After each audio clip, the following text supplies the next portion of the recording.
কোনোদিন একটা মানুষকে আমি সরি ছাড়া তর্ক করি নাই ভাইজান।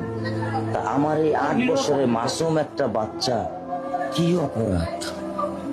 আমি এই কলজাটা ছাড়া আমি থাকবো কেমনি?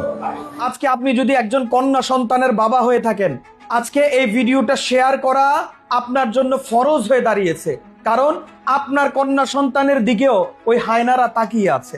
আল্লাহর রাস্তায় আমি মাননীয় প্রধানমন্ত্রীর কাছে অনুরোধ জানাই, মাননীয় প্রধানমন্ত্রী আপনি একটা নজির দেখান, আপনি ওই ধর্ষণকারীকে একটা জায়গায় এনে ঝুলাইয়া দেন, বাংলাদেশে এই ধরনের ঘটনা আর ঘটবে না। কি এক সোনার দেশে বাস করি রে ভাই, যেই দেশে প্রকাশ্যে ধর্ষণ হইলো ওই দেশে ধর্ষকের বিচার নাই। আজ পর্যন্ত আপনারা দেখান তো, একটা নজির দেখান যে অমুক জায়গায় একজন ধর্ষক ধর্ষণ করছে, তার ফাঁসি হইতেছে। সরকার বদলাইছে, নতুন সরকার আইছে, আবার সরকার আইছে, আবার সরকার আইবো, কিন্তু ধর্ষকের বিচার হইতো না। ওই বাবাটা বাংলাদেশের কাছে আর বিচার চায় না।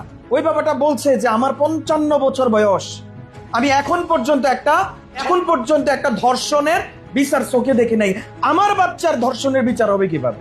এই যে তদন্ত তদন্ত তদন্ত তদন্ত, মার দেখবেন এই ধর্ষণের পিছনে দেখবেন তদন্ত কমিটি হইব, তদন্ত করতে থাকবো, তদন্ত রিপোর্ট আইব গোল্লা।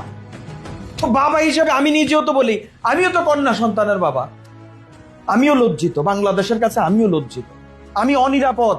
চিন্তা করে দেখেন, এ ধর্ষককে বাঁচাতে পর্যন্ত উকিল সাহেবরা লাইন দিয়ে দেয় তাহার জন্য। কিছু কইলে কয় ভাই আইনে তো আছে, যে অন্যায় করেছে হ্যাঁ তার পক্ষেও দাঁড়ানো যাবে, যে অন্যায় করেনি তার পক্ষেও দাঁড়াবে, এটা নাকি ও। ভাই এটা কিচ্ছু না ভাই, এত আইন দেখাইয়েন না ভাই আপনারা।